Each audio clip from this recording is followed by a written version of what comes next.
Hi,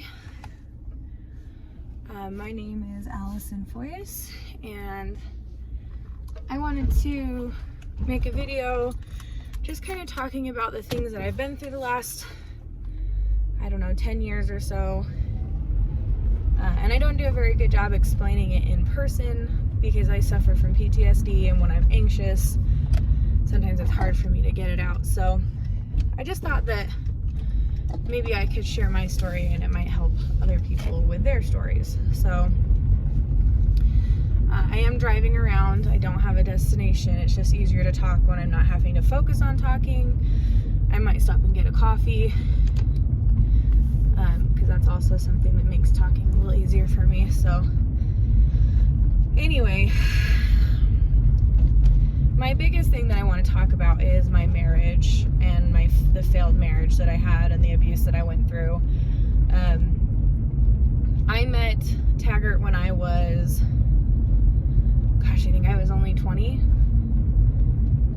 Yeah, no, I was probably closer to 21, but I was right around that age, 20, 21, thinking that I was an adult and that I knew everything, and in reality I didn't know anything. So, and when I first met him, I was already suffering from PTSD from a lot of things that happened when I was a child, and now I have actually already processed all of that stuff and I've been going to therapy to process the complex PTSD that I developed during my marriage and during the after marriage, which was almost worse, but we'll kind of talk about that. So I met him, and I met him on a dating site, which I probably won't ever do again because it was such a horrible experience.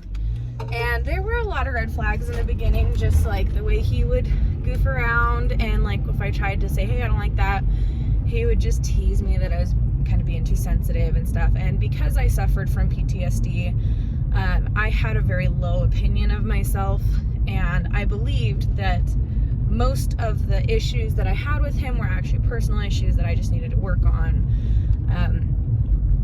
So our first date, we went to like a mini golf type place, and it was all right. It wasn't too bad. We had a lot to talk about, and he was very charming and very easy to talk to, and he talked a lot though. That was one thing that kind of annoyed me on our first date, is that he wouldn't stop telling me about himself and constantly like talking himself up and making himself seem amazing, and he never really seemed to want to know anything about me. So unless I like interjected the conversation to be like, oh yeah, I can relate to that, for the most part, like if I hadn't been there, he could have just ran that whole date by himself.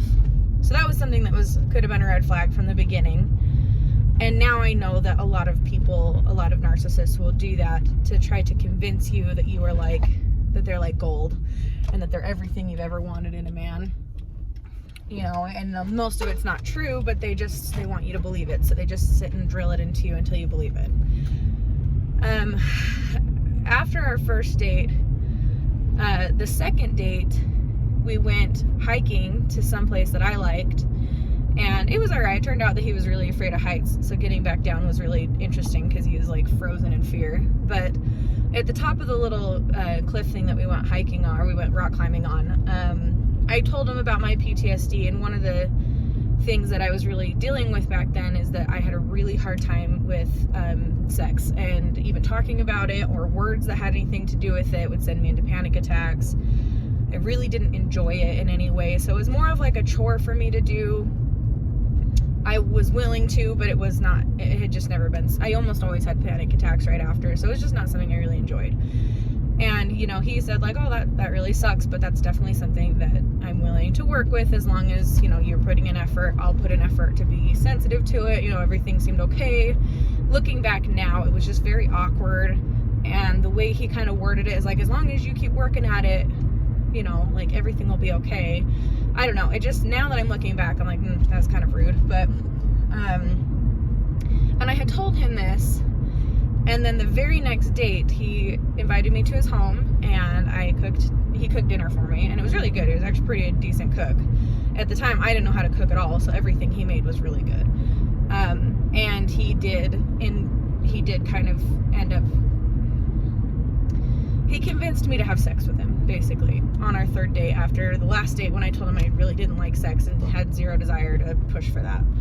So we ended up having sex, and afterwards I just felt really gross about it. I felt like I'd been used a little bit, and I was just like, he was just proving a point that even someone who hates sex would have sex with him, and it bothered me. So I didn't talk to him for a couple of weeks. And then he called me, or he texted me. I can't remember if he called or texted, but it was just basically like, he kind of guilt tripped me into like, well, he had cooked me dinner and we'd had that special moment together, and it just didn't seem fair that I wasn't, you know, giving him the attention that he wanted, and that if I wasn't going to step up and do what he wanted kind of in the relationship he was trying to build, that he would just move on. And in hindsight, I wish I had just been like, okay, cool, we'll have a good life. Sorry, my phone's a little heavy for the stand it's on, so it just keeps bending down. Anyway, so I ended up going out with him again, because I felt guilty basically for us having sex, and he made it seem like I had used him for sex. I know that's not what happened, but the way he guilted me, it made me feel like I had made him feel bad for us having sex and then me not talking to him. So I ended up going on more dates with him, kind of out of guilt. And at first, though, he was like very nice and very charming, and you know, like, just most of it was lies, but they were all some very pretty lies. They were all very attractive lies. And I would say that like the real red flags happened pretty early. So 2 months into our relationship, my lease was coming up. I was trying to find a place to live, trying to find a roommate to live with, because the one I had at the time was an ex-boyfriend, and then we'd gotten stuck in this lease together, so we still lived together even though we weren't dating. It was awkward. Anyway, so I was trying to find a new roommate, and he didn't like the idea that it would be a guy of any kind, and I didn't really know any girls, and I'm trying to find a roommate and trying to figure out where I could go that I could afford. And he was like, well, you know, I have room in my house if you want to just move in to my spare bedroom and you can just live there. And now that I'm older, he'll know, but at the time I didn't know any better, so I was like, oh, okay, that sounds like a great idea. My rent would be lower, you know, I'm traveling to this guy's house anyway a lot, and it seems like our relationship's going okay. And again, every time I saw a red flag, my opinion of myself was so low that I assumed it was my fault and not his fault. And so I just kept trying to work on myself and get better so that the relationship would work, and just kept convincing myself that I was the problem, so I just let it go. So I moved in with him after only knowing him for 2 months. Not even just dating, but like only knowing him for 2 months.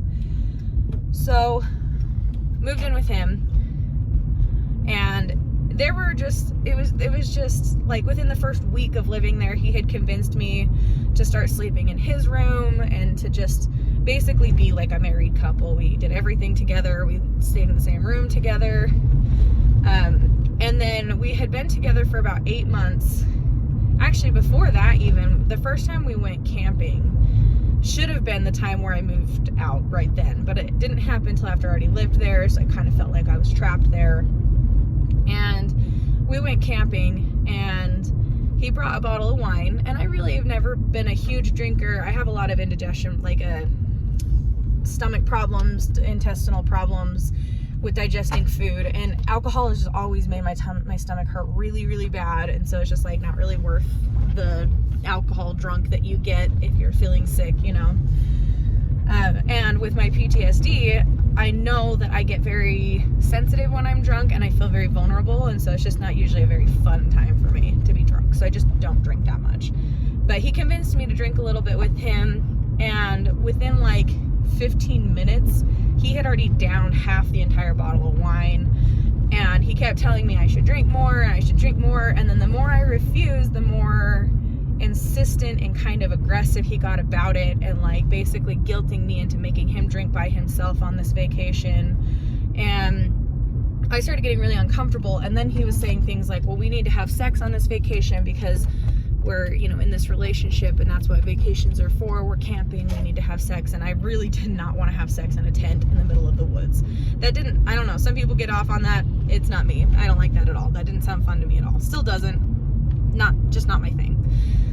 And he got very angry and started like throwing things. He finished off the rest of the bottle. He was pissed. I was sobbing because with my PTSD too, being yelled at was a huge trigger for me. So I just went in the tent by myself, and I just cried myself to sleep, and he just sat out there and finished his alcohol and didn't come into the tent until like hours later. It was super late at night. And we weren't engaged or anything at the time, and that should have been my like, hell no, get out. But one thing I trapped myself into this. Honestly, I didn't know any better, and I was just really innocent and ignorant about how the whole thing worked, and I just kept telling myself, like, it'll get better when we reach the next step. When we reach the next step, things are gonna get better. And when he did propose to me, I thought, this is amazing. You know, all I had ever wanted, you know, I grew up in a Mormon family in Utah, so like my dream was to marry some stable guy and have a family and just live happily ever after in this little fairy tale, you know. And I thought, you know, this is the guy. And I should mention too, he was a police officer. When I met him, he was animal control, and I am a dog trainer, and that's actually how we connected originally, was like, we're both into dogs, you know. And then he moved up into the police force, which I also thought was really respectable, and that was something that I really admired about him, was him being a police officer and, you know, his service and all this stuff. And then we got engaged, and I just, you know, again, thought everything was gonna just be wonderful.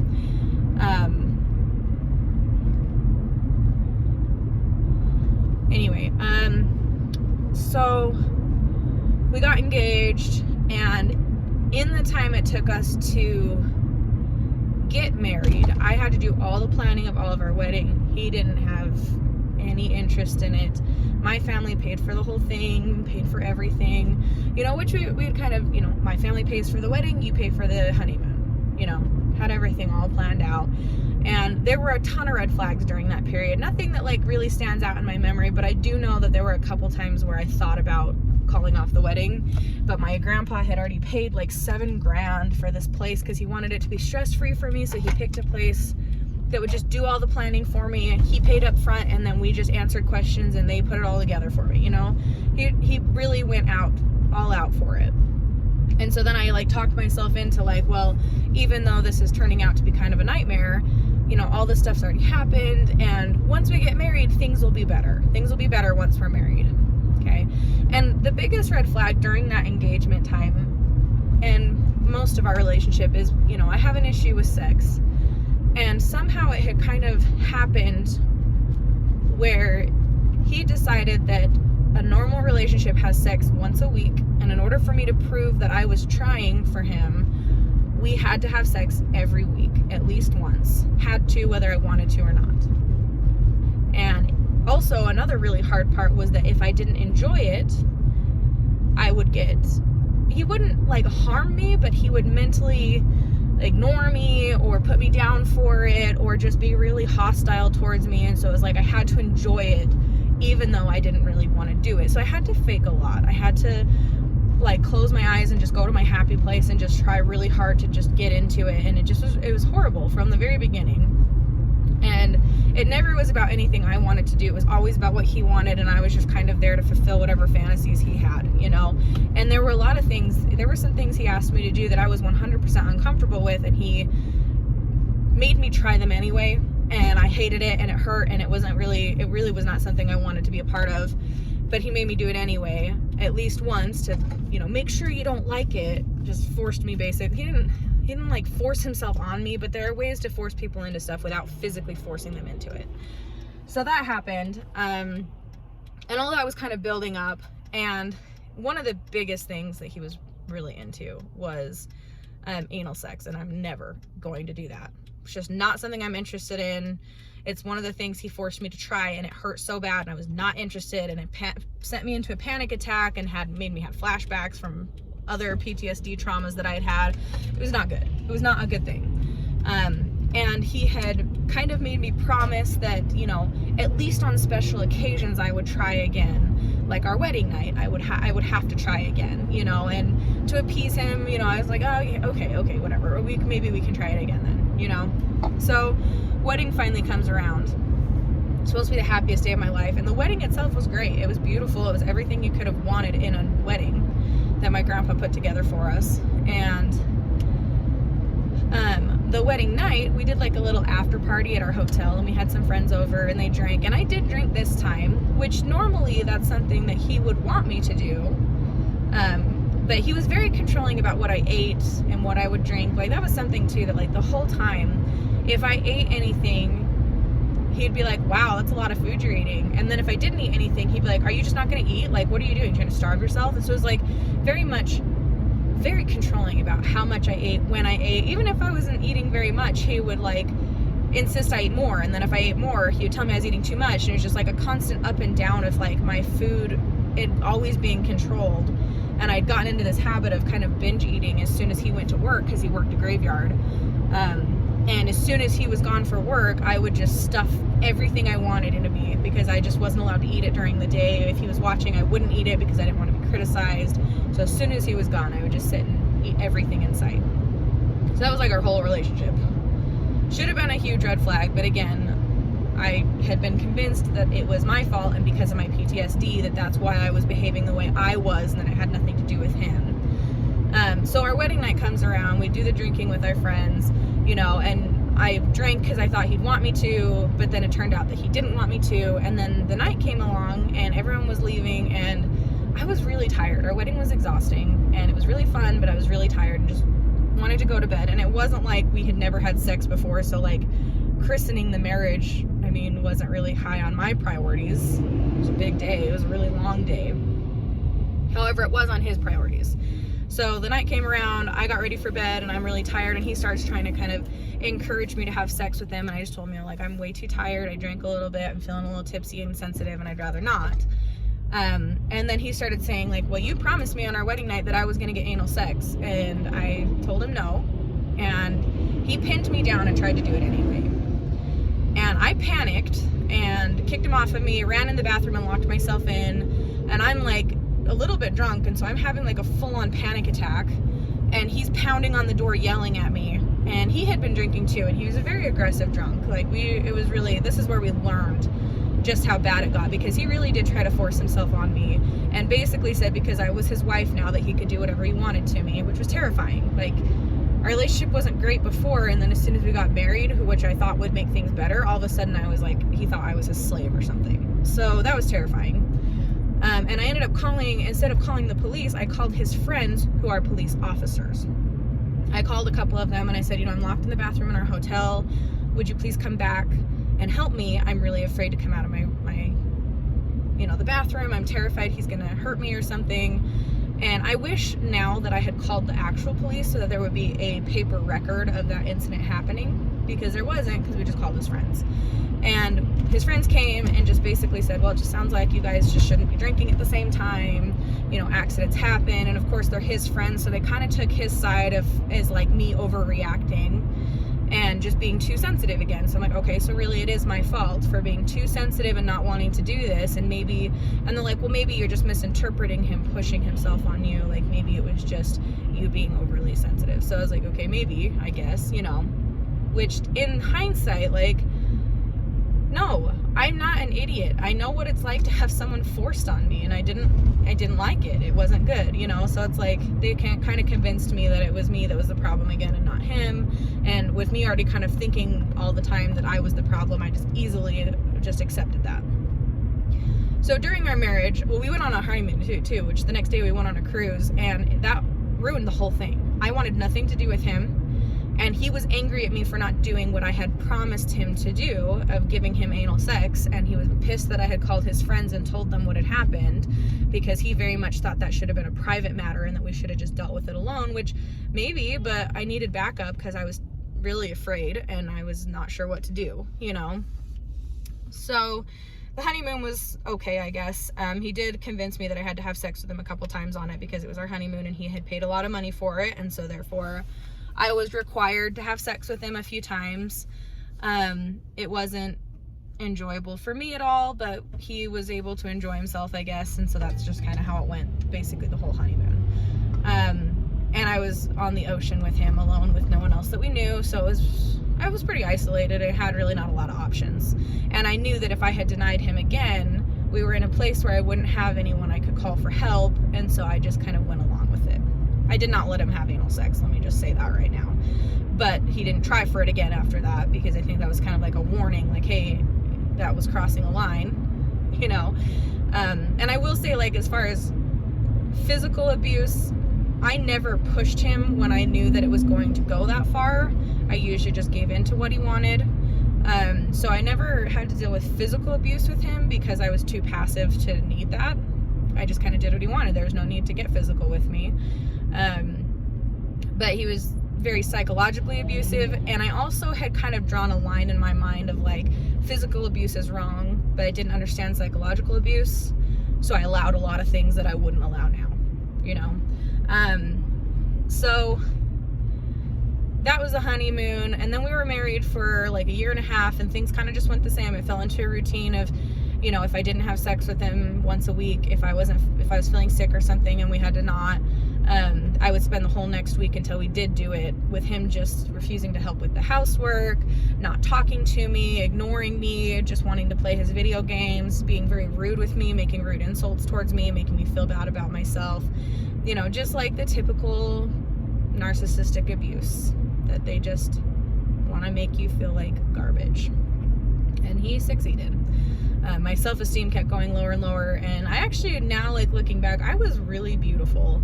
I had a really good body, and you know, through the stress of our relationship and having kids, I don't anymore, and I wish that I'd had the confidence that I do now in the body I had then, but it just kind of got destroyed. But anyway, so we'd been married for, I think, like a year. I think we'd only been married for barely a year. You know, Utah, Mormon, that's about when you have kids, is when you've been married for 1 year.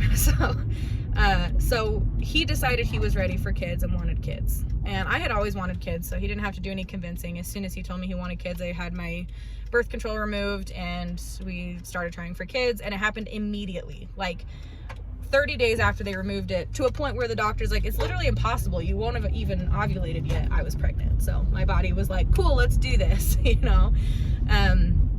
And during my pregnancy, I was sick all the time. I had a really, really hard pregnancy. I was sick all the time. I was sore all the time. I was having such bad heartburn that I was throwing up and choking on it. Like, I was constantly throwing up my whole first trimester. I lost a ton of weight, and I was already really thin when I first got pregnant. And like, it was just really hard. And he had zero sympathy for me. He would constantly ask me to do more. He told me I couldn't miss work. He didn't want me missing any work because he wouldn't be able to afford it. And like, just very, very pushy. We used to raise meat rabbits and chickens, and he refused to help with any of the cleaning or heavy lifting stuff. So I would go out in the hot sun, pregnant and sick, and I would take care of the animals. And by the time I did have the baby, the animals were not very well cared for. Like, their cages were dirty. Like, I was so sick. I ended up with preeclampsia. My blood pressure was high. I was just really struggling throughout the pregnancy, and he didn't help at all. He was like, I had to beg him, and I oftentimes had to trade him sex for it. Like, if he'll go out and take care of the animals so that they don't die, we can have sex. And that was like the only way that I could get him to participate while I was pregnant. It was horrible. He did massage me a few times when I begged him to, but again, it was kind of like a means to an end. And even towards the end of the pregnancy, when my cervix was so sore that, like, we went to the doctor, and I was like, so at this stage, like, with how much pain I'm in, like, I shouldn't be having sex, right? And it was kind of like a, please tell him I don't have to have, like, I shouldn't be having sex, so I don't have to. And the doctor said, well, you can, as long as it feels okay. But in his mind, that meant you're going to, you know? So I didn't even get to not stop having sex once a week while I was in super pain and pregnant, and it was just absolutely horrible. There were a lot of times during the pregnancy, especially when my blood pressure was getting high, where I would start to have like an anxiety attack. And when you're pregnant, your hormones are all over the place. And there would be times where I was like kind of panicking about things that didn't really matter, but I didn't have any control over my hormones.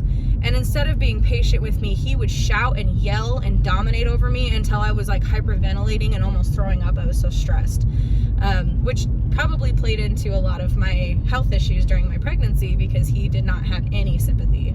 And his drinking actually got a lot worse once I was pregnant. He was drinking all the time. So, and he was also doing it at night. So on the days that he didn't work, he was on a graveyard shift, so he would still stay up at night after I went to bed to keep his sleep schedule. And he would just sit downstairs and just drink whiskey the whole night and play video games the whole night for like 8 hours straight. He would just drink whiskey and play video games, and that was his life. And then he would sleep all day the next day on his days off, and we would get like half a day where he wasn't working or drinking. And it was just, and I started to realize that the drinking wasn't just recreational and that it was starting to become a problem. But you don't ever bring that up with him, because if I ever mentioned it, he would freak out at me and tell me that I was the problem and that he wasn't drinking and that I was crazy, and then he'd bring up every little problem I've ever had in my entire life and throw it in my face. And at the time I didn't really understand narcissists, and I fed into his triggers every time, and he would win every argument every time, and it would end with me apologizing for having an issue in the first place. So that was like every minute of my life with him. And when the baby finally came, I was having really bad blood pressure problems. They suspected preeclampsia, even though I tested negative. But with all the blood pressure, they're like, well, even if you don't have preeclampsia, you are going to stroke. So we've probably got to induce you. And it was like 4.5 weeks early. So it wasn't too early that we had a problem, but it was definitely early. I was in labor for 21 hours and on magnesium, and I was unconscious for most of it, and he was there with me, but he like left several times to go take showers. He would go home and play video games for a couple hours and then come back, because we lived fairly close to the hospital. So he didn't even stay there with me the whole time. And when I did finally have the baby, like, we were going in for the C-section, and I was terrified because I hadn't been prepped for it. I thought I was having a natural birth, and then we had an emergency C-section just because my blood pressure was getting so high. They were really afraid that I was going to stroke and die. So they're like, well, we probably just need to go get the baby out, And I was like, okay. But I was scared, and I was trying to reach out to him for support and telling him I was scared, and he didn't help at all. He didn't give me any support. He didn't hold hands with me. He was just like, whatever, you're fine. Get over it. Quit being a baby, basically. In less words than that. But his energy and attitude was very much like, get over it. I don't care. And then we had the baby. Owen was healthy. He had to go to the NICU for a few minutes, and Taggart went with him. I had to go through recovery, and I ended up having to stay in the hospital for 4 days. And during that 4 days, he left several times to go home and sleep and to take showers and to play video games, and I would just be at the hospital alone for a while, and then he'd come back, and there was one time, like, he left me holding the baby, and I had just had a C-section, so I couldn't physically move to put the baby down, and I was terrified of falling asleep and accidentally smushing him. And he left to go take a shower while I was still holding the baby, and then because I was nursing, and I was stuck like that. And then, like, while I was nursing, I'd get all drowsy and start falling asleep, and I wasn't able to put him down, and I was falling asleep, and I was like panicking, and I ended up calling in a nurse, like, in a panic, and I was like, I can't stay awake, I need someone to come get him before I accidentally drop him. And I was like freaking out. Of course, I mean, he probably would have been okay if I had fallen asleep for a few minutes and while holding him, but I was a new mom. I'm the youngest, so I didn't have any younger siblings that I held while they were babies. And I'm a good mom, and I turned out to be a really good mom right from the get-go, but I was like really, really uncomfortable being left alone with him while Taggart was off playing video games at home. And so yeah, that was our life. And after we had the baby, I was home for several weeks. He told me I needed to go back to work when Owen was about 6 months old. And I had a really hard time. Oh, this even happened before that. I had a really hard time nursing Owen. He did not like latching. I think he probably needed a chiropractor because he was so uncomfortable that he couldn't lay on one side of his body very easily. So he wouldn't nurse as well on that side. I ended up getting mastitis. I had to pump all the time because he wouldn't nurse on that side. So I'd have to pump that side and then bottle feed him from that side and then nurse him on the other side. I had to use like a shield thing. Like, it was such a hassle, but I really wanted to be able to breastfeed him, not only for like the bonding, but also because we couldn't afford freaking formula. But there were multiple times that while I was trying to feed him, and Owen was so colicky, like he was constantly crying, and it was so stressful. And there were a lot of times where I'd be sitting there trying to feed him, and Taggart's shouting at me, telling me what a bad mom I am and how I'm not producing enough milk for him, and this is my fault that he's crying. And I'm sitting here just trying to have a letdown and feed my baby while my husband is screaming at me at the top of his lungs. It was very stressful. And like, even just thinking back on it, I kind of want to cry about it because it was so hard. And I'm trying to like hold it together and not just sit there and cry, because if all of us are crying, it's not going to make the baby any happier. And I'm trying to be a good mom. And, and I've always had a huge mom instinct. So I think honestly, that's the only reason I didn't end up with postpartum, is because from the get-go, I was like, no, I'm going to be a good mom. I don't give a shit what this guy does to me. I'm going to be a good mom, And there was one time, and it kind of became like a losing battle for me, but I'm in the middle of nursing, and I finally had a letdown. And he comes in, he had gone to the store and bought formula, takes him out of my hands and starts bottle feeding him. I had just had a letdown. Like, I was finally relaxed because he left for the store. I was finally relaxed enough to actually start producing some milk. And I'm trying to nurse him while he's at the store, and he comes back with formula and makes him a bottle, steals him from me, and just goes and feeds him from the bottle. And I had to pump because I had just had a letdown, and now I was uncomfortable. Like, there was a lot of times where he would just sabotage my abilities to be a good mom. I wanted to take him to a chiropractor, my son, and he absolutely refused. Like, so I'm dealing with a colicky baby, and he's refusing to let me get help for him. And there was one time when he went back to work, so he was off for a couple weeks, which honestly, when he went to work, it was so much easier. Like, usually when your spouse goes back to work, it's like stressful and scary, you know, but for me it was like, finally I don't have to fight with him while trying to deal with this really sad baby who won't nurse, you know.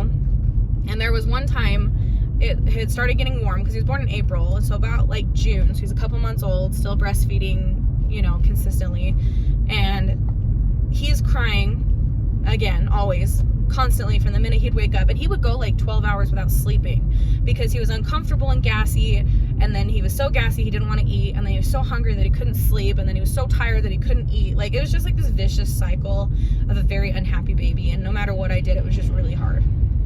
And it got really hot outside, and we had the meat rabbits and the chickens still, and with rabbits, they overheat really, really easily. And so you're supposed to go out and put ice water bottles in their cages, and you can mist them with water on their ears and stuff. And I had this baby that I couldn't put down for even a second.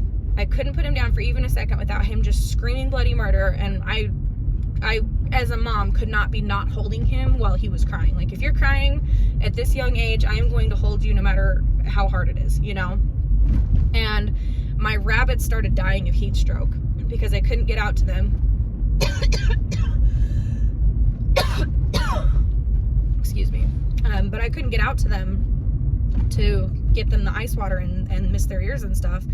And they didn't, I don't even know if they had water. Like, I couldn't get out there at all, because usually what I had been doing when he was younger, when the crying wasn't as bad, is I would just take his little like bassinet thingy and put it on the porch in the backyard, and then put him in the shade in it, and I would be just right outside that. Like, I could see him and hear him, and I would just hurry and feed and water everyone and clean up their cages and everything, and then go back in. And it had gotten so bad that day that if I put him down, he would start arching his back and screeching, and it was just like, I couldn't do it. And I heard all my rabbits freaking out outside, and I opened the door, and a couple of them are running around in a panic because they lived in twos. They had 2 females per cage, and then the males lived alone. And a couple of the females had died from heat stroke, and their housemates were panicking because they were also about to die of heat stroke. And so I have a baby in one hand, rabbits who are dying of heat stroke, who I'm carrying in and laying on the kitchen floor, trying to cool them down, with the baby screaming in one arm and dying rabbits in the other. And I had already called Taggart a couple of times, but I finally called him. I was like, my rabbits are all dying. There's nothing I can do. I need you to come home right now. And he came home for about 10 minutes because he worked in the city as a police officer that we were living in. So he came home so he could hold Owen for a minute while I watched my rabbits die. And I had been raising these breeder rabbits I had already had for like 2 years at that point. You know, I started it like very shortly after we started dating. And the breeders really are like my pets. I spent a lot of effort and time raising them to an age where they could breed, and making sure they were healthy, and like, you know, making like everything. I spent a lot of time with these rabbits. So I was pretty heartbroken when they all died. And the rest of them, within a day, I had them all sold to friends of mine that also did meat rabbits. And I don't know that I even sold them for money. I think I just gave them away. But I was like, please, someone take them before they all end up dead. I'd rather them be living here, getting to breed, you know, rather than just dying of heat stroke because I can't take care of them, because I've got this baby that's just out of, you know, he's just not necessarily out of control, because it was out of his control, but just very sad baby. He was a very sad baby. So it was really hard, needless to say. And by the time Owen was a year, just a little under a year, we ended up moving. We bought a house together out in Tooele, which is where we are now, and we moved in together. And I think that the drinking got much worse out here because he switched departments, and he had less people out here who were watching him and who knew him. He started working for the county, where he was alone a lot, and he wasn't like going on calls every 5 minutes, and he was just drinking all the time. And he would hide it from me. He'd put it downstairs, and I was kind of like watching his whiskey bottles, and he was drinking probably about half a bottle of whiskey a week. week, you know, like it was quite a bit.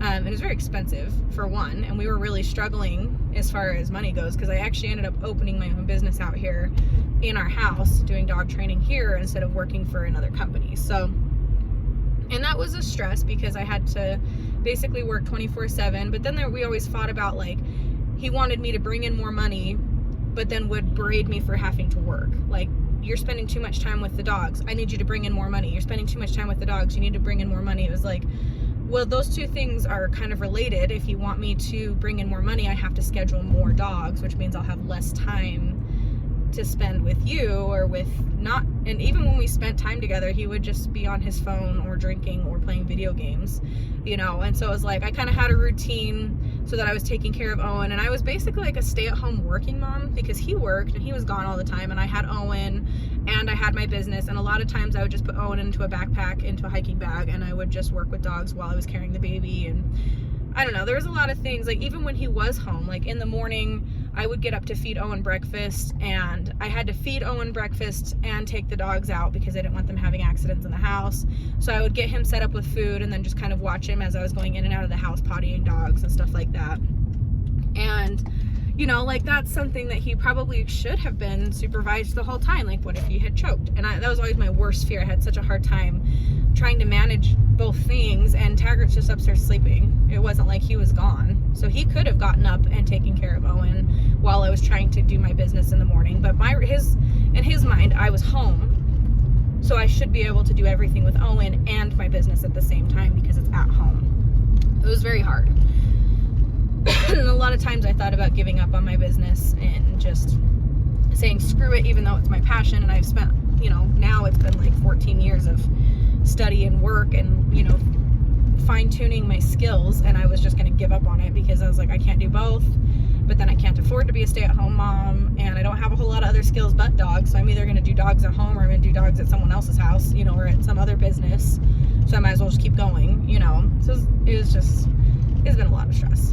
So by the time Owen was 1.5 years, Taggart and I had gotten to a point where we couldn't be in a car together without arguing. Like, everything I said, it didn't matter what it was wrong. If he wanted to do something, if I didn't want to do it, it would turn into a big old battle. If he was doing something I didn't like drinking and playing video games and refusing to help me clean and refusing to help me with the baby, and like his idea of watching the baby while I worked was put the baby on the ground and play video games, and then I'd come home to ripped up books and the baby sitting in the dog water, and, you know, like who knows what. He'd be dirty and into stuff, and I'd be like, well, what have you been doing? He's like, I'm watching him, he's fine. I'm like, well, he just destroyed all these books that I've had for a long time. Like, how is that watching him? Well, your books shouldn't have been there. I'm like, okay, well, then you should have moved them. Like, we constantly would argue because it was like I was just expected to do everything to make his life easy. He'd constantly leave beer bottles sitting at the TV where I would do my lessons. So right before clients would get there, I'd have to run around the house and make sure there was no like open beer bottles just sitting around, you know, because I didn't want them thinking I was sitting here drinking while I was caring for their dogs, and I don't drink. And honestly, the more I was with Taggart, the less I wanted to drink ever. Sometimes I would have like a wine cooler or like the Mike's Hard Lemonade things just to appease him because he wanted me to drink with him. Like, that was his idea of spending time, was drinking. Every single date night we went on, he would get plastered and I would drive. So every single time, it was like if we wanted to go on a date, that meant he gets drunk and I chauffeur him, and then we fight because he's drunk and I don't want to have sex. And yeah.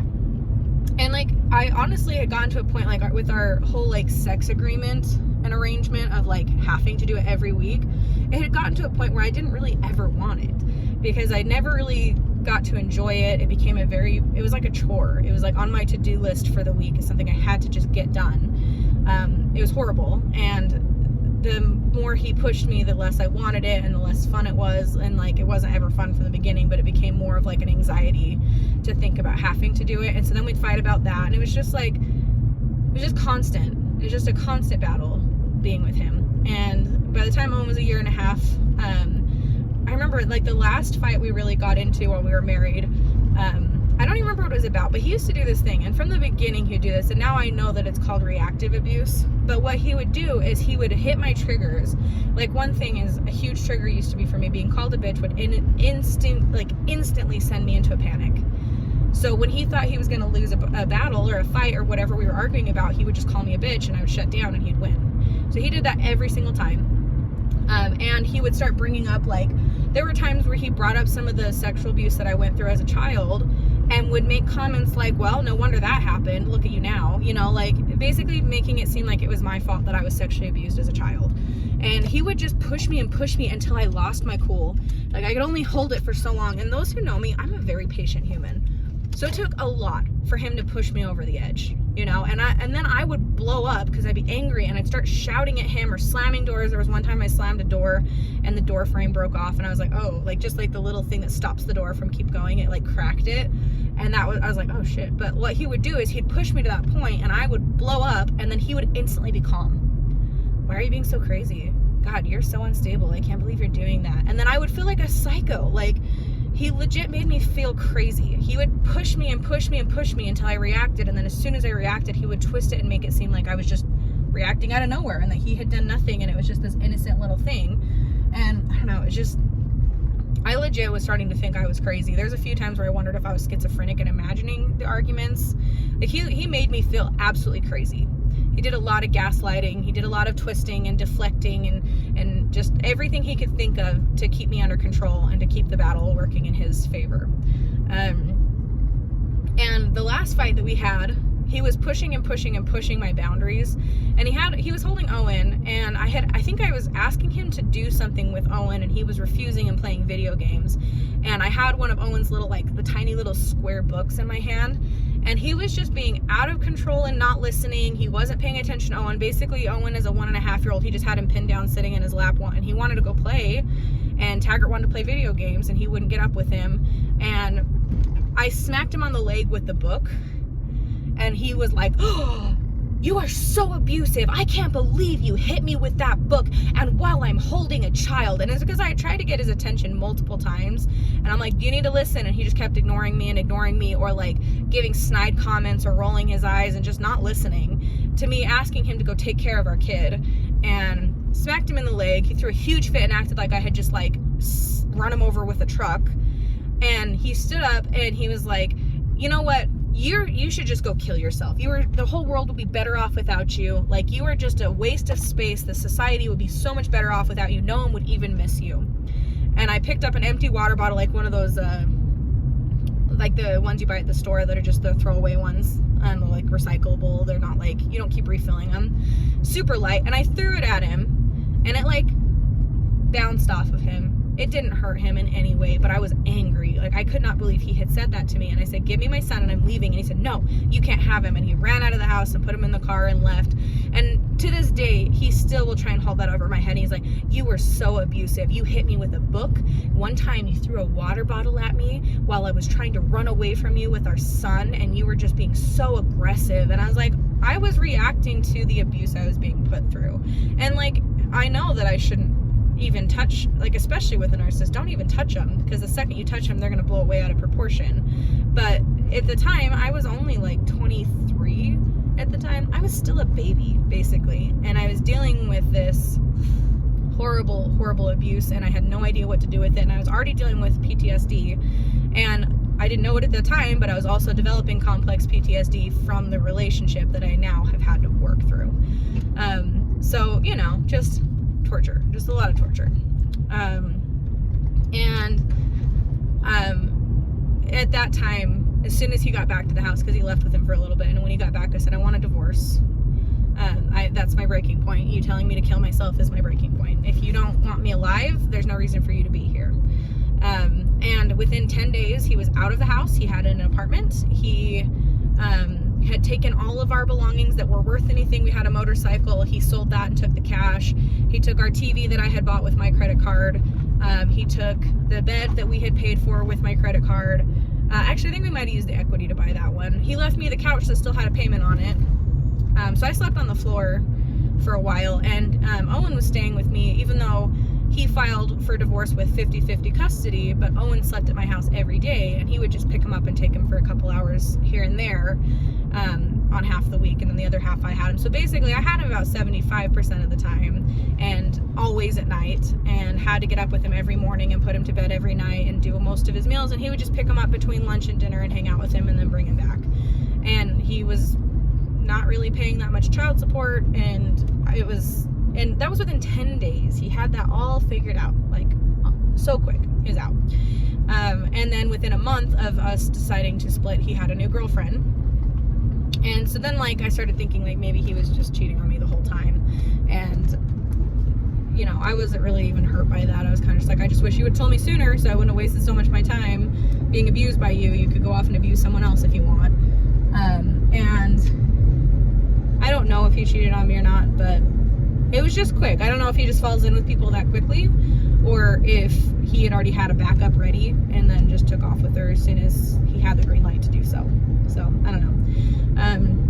But we were separate, and I ended up being single for like 8 to 9 months, I think. I had a really low self-esteem, very unsure of myself, very unsure of what was my fault and what was his fault, and I wanted to kind of reflect on it, and I didn't think I deserved. And I also put on like probably a good 100 pounds during our pregnancy and then during the year and a half after having Owen, and it's just like all the stress and like being pregnant, and it just changes your body. And I put on a lot of weight, and so I didn't really feel pretty anymore, and I just felt like a fat person, which now I'm like way heavier than I was. And I look back and I'm like, I wish I'd just enjoyed that. So I'm trying to just enjoy what I look like now so I don't have that same thing happen down the road again. But anyway, so during the time he was with this girl that he was with, they were together for a couple of months, and then there was a domestic violence case where she called the police on him. And the story that she told was that they had been drinking and they had gone to a haunted house, and she had been touched by one of the workers, and she was really stressed about it. And then they went home, and he wanted to go upstairs and probably have sex because I know who he is, and she didn't want to. She asked to just stay downstairs, and he got mad, and he told her to get her ass up there, and she said no. And then he tried to basically take her up there. That's not the story he tells, but the story she tells. So he tries to take her up the stairs to make her go up into the bedroom. And I 100% believe her, because I had been there. I had been in that situation. I had been forced into sex lots of times. I knew what it was like. I knew what it was like being around him, especially when he was drunk. So, and she suffered from PTSD as well, and was drinking. So like, he has like a type. He likes to pick these insecure girls that he can twist and make them feel like, you know, they're the ones who did it. But he beat the crap out of her, and the police were called, and he was put on leave from the police force because, you know, police officers don't get to beat people. And when they went to court, he basically gaslighted her and told them that she had tried to go after Owen, who, by the way, Owen was there. He was there sleeping and spending the night, because this was like, so they didn't start dating immediately after. This was like down the road. So like, at first he actually moved like 4 times in the first like 3 months that we were separated, because he moved into like a trailer home, and then that didn't work out, so he moved again. But in the second home they had a bedroom for Owen with a bed, so he was able to sleep there sometimes. Not on the days he worked, but on the weekends he would take him every now and then, and he'd sleep there. So Owen was asleep there, and he had told the police that she tried to go into his room to hurt Owen, and that he was acting out of self-defense of his child. Which I don't believe at all, because she absolutely loved Owen. She was so sweet with him. She made up some lies about me, and she was kind of drama, you know, like I don't know if her and I would have gotten along much as friends, but as far as people who have dated Taggart, I believe that she went through what she went through, and that he gaslighted her. And he also told her that if she didn't drop the charges, that he would make sure she went to jail, and that he's a police officer and they'd believe him over her, which is the same shit he told me all the time. Anytime things went wrong, he would tell me, don't call the police. For one, I'm going to lose my job and we won't have money to keep our house, and for two, I'm a police officer and you're not, and they'll believe me over you. And he, you know, I believed that forever, that they would just throw me in jail if I ever told on him for the shit he was doing to me. Yeah, so she ended up dropping the charges, and I'm pretty sure that the police department knew that it was BS, because after that, things went downhill very quickly. After he broke up with her, I think he was single for a couple months, and then he met another girl, and I liked her a lot, actually. And I really, like, while they were together, I noticed that he was a lot less aggressive with me, because anytime, like, his work schedule would change, and he was on a rotating schedule, like, every couple months it would switch, and I was required to switch my whole work schedule around every time his work schedule changed, so that I could have Owen, and that he wouldn't have to have him. You know, it was like being married to him without being married to him. You know, I'm off living myself, and I'm having to work harder and do my own thing, and I'm still having to work around his schedule and be abused by him all the time. So, yeah, so she dropped the charges, basically thinking she was going to go to jail. And then a few months later, he met another girl, liked her, I'm not going to tell her name, but anyway, while they were together, I thought things were going really good. And then, and between him and I, things did start to settle down. We fought a lot less. When we would fight, she would kind of step in. Like, we always talk through text message, so I can record everything, and I have everything. I have like documents and text message conversations and everything. So, but while she was with him, if he was being just a complete asshole, she would just kind of call him out on it and be like, oh, it just seems like she's defending herself and you're being pretty rude about it and not really taking her needs into consideration, you know. And then him and I would be able to talk things out, and I liked her. But what I didn't know is that the abuse was still happening to her. She had a lot higher self-esteem. She couldn't be pushed around as easily as me and the girl after me were. So, he wasn't as brazen with her as he was with us. But, you know, she said he was drinking a full bottle of whiskey a night, and that basically when she was there, because she ended up moving in with him, something happened, and he convinced her to move in with her, or for her to move in with him 2 months into a couple months into their relationship, just like we did.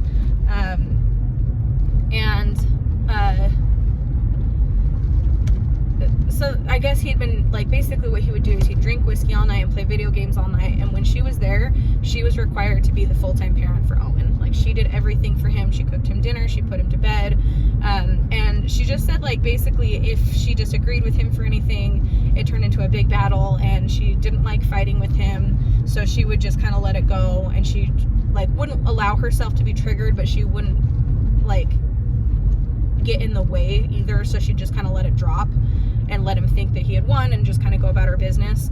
And I didn't know any of that was happening, and I felt really bad. But she ended up moving into his basement for a little while, and I didn't even find out about that until Owen told me, and he was like, her heart is just so broken right now. She's just so sad. And I was like, oh no, I'm so sorry to hear that. You know, poor Owen, at this point, like, Owen was like 3.5. No, he's like 2.5, almost 3.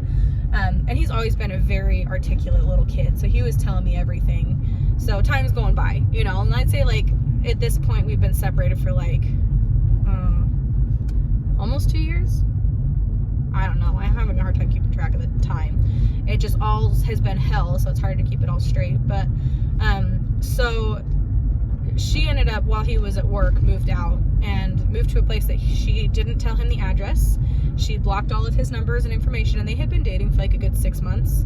And everything I had heard from Taggart was that, like, she was the one and he wanted to marry her, and then, like, she was like the best thing that ever happened to him. And then what I heard from her was very different. And I didn't really talk to her while they were dating so much as then when they split, and I'll kind of go into that in a minute. But yeah, so she ended up moving out, and and he told me that she had wanted to get married and that he wasn't ready or something, and that she was dealing with depression, is basically what he said. She's just dealing with depression, and I'm sure when she gets over her depression and things start going back to normal that she'll want to come back, basically, is what he said. And I texted her because I had her number in case, because she did some of the drop-offs with Owen when we would transfer our custody times. And I texted her and I said, hey, you know, Taggart mentioned that you might be dealing with some depression, and I just wanted to reach out to you because I've dealt with depression, and I know it can be really a dark and lonely place, and, you know, just know I'm here for you. I know things didn't work out for you, but I did really like you, and, you know, I appreciate what you did for Owen, and Owen really loved you, you know. And she was like, oh, I'm not dealing with any depression. I'm fine. He was just a complete asshole, and I didn't want to be around that anymore. And, you know, and then she started telling me her story. It's just like all the drinking at night and all the fighting, and like, she's like, yeah, like, things would be good as long as I didn't ever have my own opinion, and as long as I didn't have an opinion, things were good, you know. Like, if I ever did have an opinion, it would be a really big issue. And he, like, they didn't yell like he did with me or with the girl after me, because she was a lot more patient and level-headed, and, you know, she didn't have the childhood trauma that me and the girl after did, and so she was able to not get triggered so easily, you know. So he would keep it calmer, but it was like he would be relentless. He would not let go of the conversation until he got his way. And she was like, I just kind of got sick of that. And so she told me she had moved and that she was somewhere where he didn't know the address, and that he then had harassed her family so much that she had to ask him to stop contacting them, and that they were considering changing their numbers because he would not stop harassing them to try to get her to go back. And when I talked to her, I told her about our relationship, and apparently he had told her that I had been abusing him and I had been hitting him, and that I was just like this really aggressive person. And that really, like, it really hurt to hear, because I've never hit anybody, and it really frustrates me when I'm the one getting abused and being accused of abusing. And he just like made up all these like crazy stories about me just being out of control all the time and just hitting him all the time anytime he did anything wrong. And it was just like, excuse me? No, that didn't happen. That's not how our relationship went. Yeah, anyway. So yeah, and because I talked to her, he had been trying to manipulate her into going back to him. And because I talked to her, she was like, thank you so much for contacting me. Like, he's been talking to me a lot and texting me a lot, and I've been trying to just ignore his texts, and I have them blocked and stuff, but I still see that they're there. And she was like, I was on the fence about whether or not I had made a mistake, and this really helped me to know that what I did was the right choice. And I was like, well, I mean, I'm not trying to like talk you out of it, because I know people can be different with different people. Maybe it just wasn't the right situation with me, but it sounds like basically the same shit you went through is the same shit I went through. So it doesn't sound like he changed all that much, you know? And he was irate.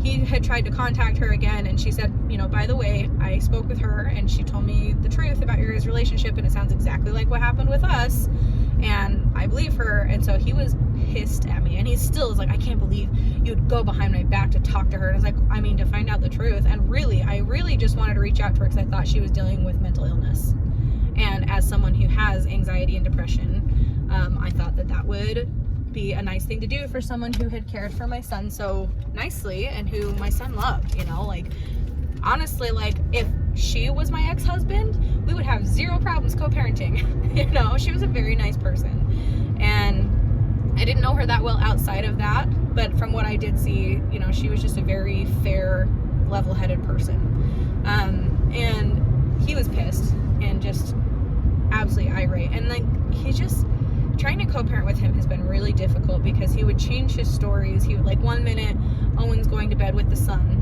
If it's 6 o'clock at night in the winter, he goes to bed and then wakes up at like 9 a.m. when the sun finally comes up the next day. And then in the summertime, he's letting him stay up till 10 p.m. and getting up at like 6 a.m. And I'm like, that just doesn't seem right to me.